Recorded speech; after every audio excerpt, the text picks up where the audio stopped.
Hi. So, welcome to part four. Now, in this slide, I want to highlight an interesting fact about this issue since we are on the subject of race. Now, even within the Singapore society itself, there has been a lot of emphasis on portraying the Malays as problematic.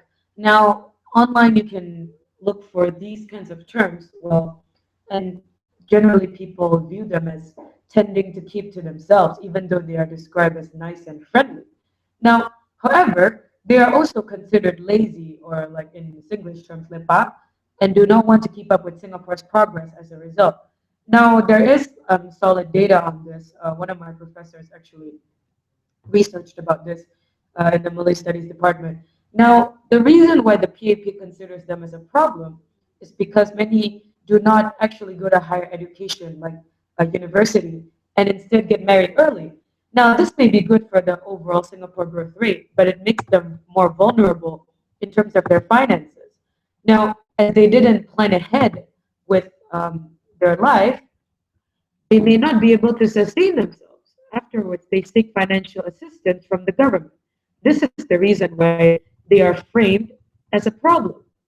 Now, it must be understood, however, that they have their own history that needs to be considered. Now, the reason why a lot of people frame them as lazy is because of colonial legacy. Now, the British framed them as lazy because they refused to work in colonial plantations. They preferred to work in their own fields and by the sea because some of them were fishermen. Now, they understood that working for the British would not even help their situation as they were mainly poor villagers. Um, However, there was already a complex economy that they were in. So even though they were considered poor, they may actually be content with whatever they were doing because working for the British means that they would be slaves to them and they wouldn't even get a lot of harvest. Now, so working within their own plantation would actually be more profitable for them. Now, they didn't want to be in a capitalist integrated economy like what the British wanted out of the peninsula. Now, this is the reason why the British framed them as lazy and favored Chinese and Indian workers who worked really hard in their plantations, as the Malays were the ones who owned the land during that period of time.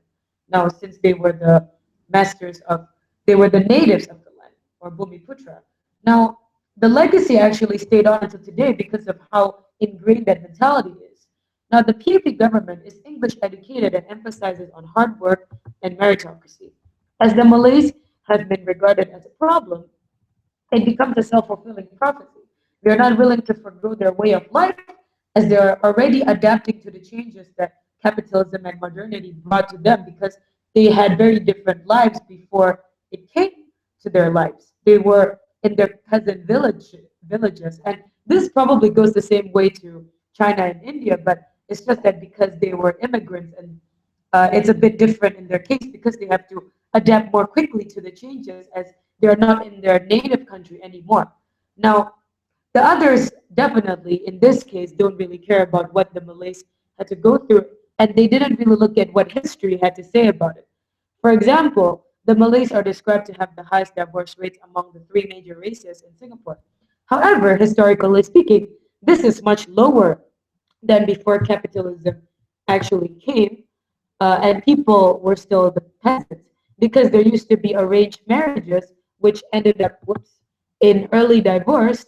And so this doesn't mean that the next marriage won't actually be successful. Now, with the availability of choice now, and because of higher education and people actually take more responsibility of it, and so they choose more wisely rather than being completely affected by family decisions to get married with somebody who knows the family well, because that's what the elders generally prefer. Now, what does this mean?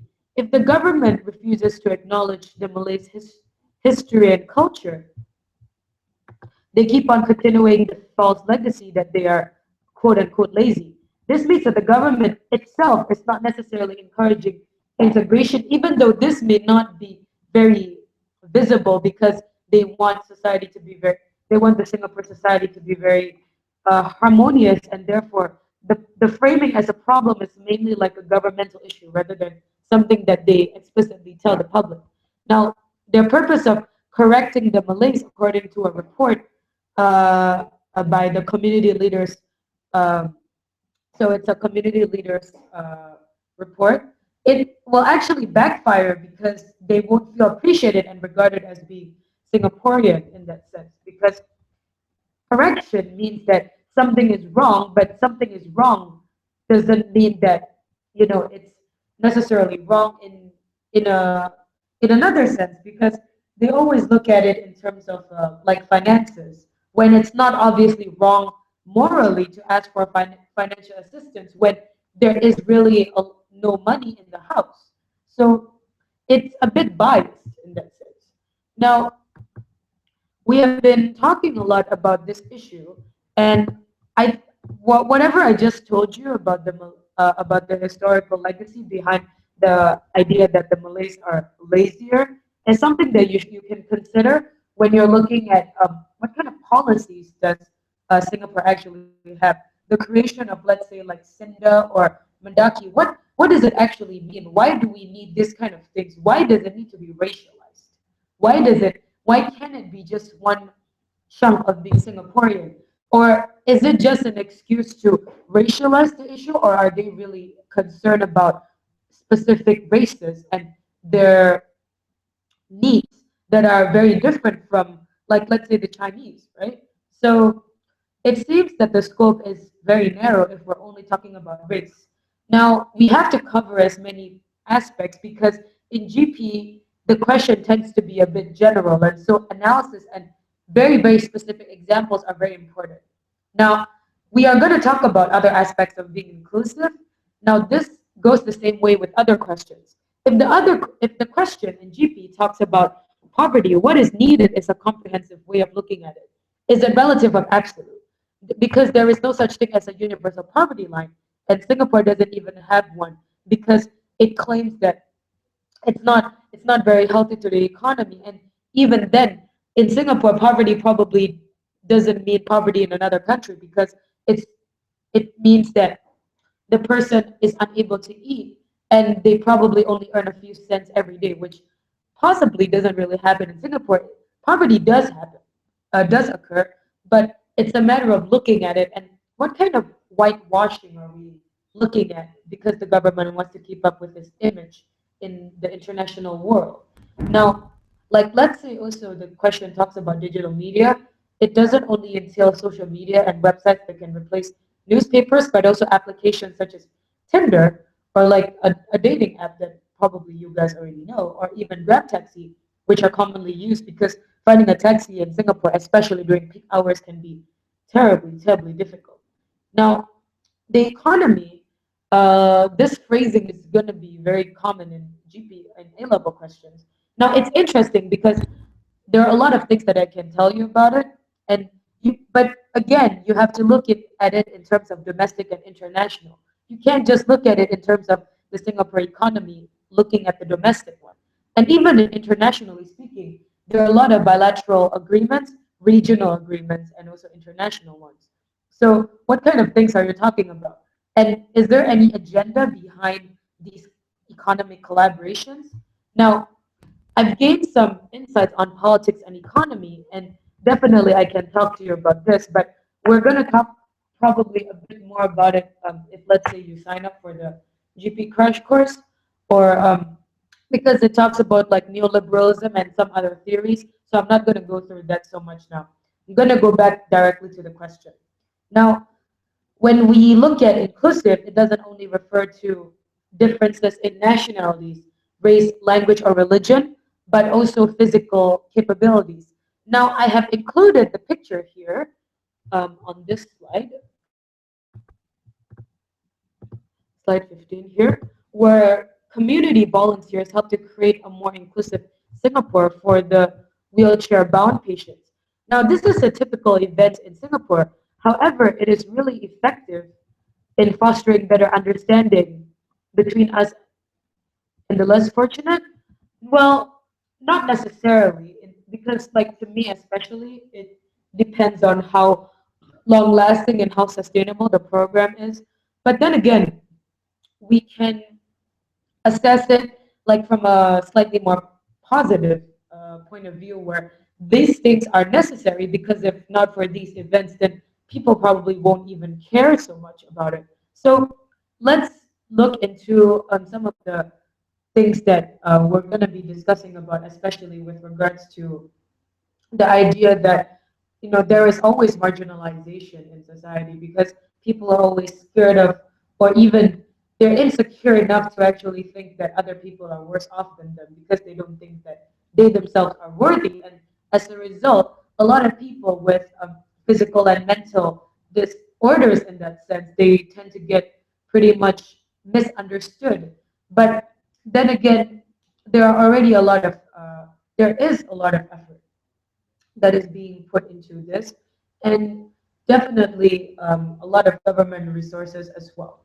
Now, let's look into the idea of mental disorders that I will be elaborating more later as well about what exactly being normal is, but also about how a lot of these mental disorders, they actually, the term came about because in the US, they like to categorize a lot of things. And this is something that the Western notion always talk about as well. Now, I want to highlight on this issue about categorization and segmentation, because this also goes the same way for race and for nationality. So inclusivity, the idea of it itself, basically assumes that there's already certain kinds of segmentation in society. And we have to always think about how these concepts came about, because of how colonialism came about to Southeast Asia. And so we don't take these things for granted. You may not necessarily need to talk about it in your GPSA, because it's not a philosophical question, but you can look at it in terms of, why do we need this concept of being inclusive when everybody's pretty much the same? What makes uh, the differences very visible? Why do we need these differences to be something that hinders us from being harmonious in that sense? So because for a lot of people, actually they are already different, even when there are no observable differences in like mental and physical appearances. So especially when you move on to university, I want you to always look at things in a more objective perspective. Don't assume things that, yes, there are like four major races in that sense. But the fourth one is like what, Eurasian? So it's kind of like a mix. So in inclusivity, there are a lot of dimensions to it. What do we need inclusivity in order to look good in front of other countries? Or what kind, like that's the agenda behind some governmental initiatives. And how about the agenda behind a lot of NGOs and, like, let's say, social enterprises? Are they, like, for social enterprises case, are they there to just make money out of these people, or are they sincerely really looking at helping the marginalized? And why is there so much um, chaos in society because of the idea that some people are different from everybody else?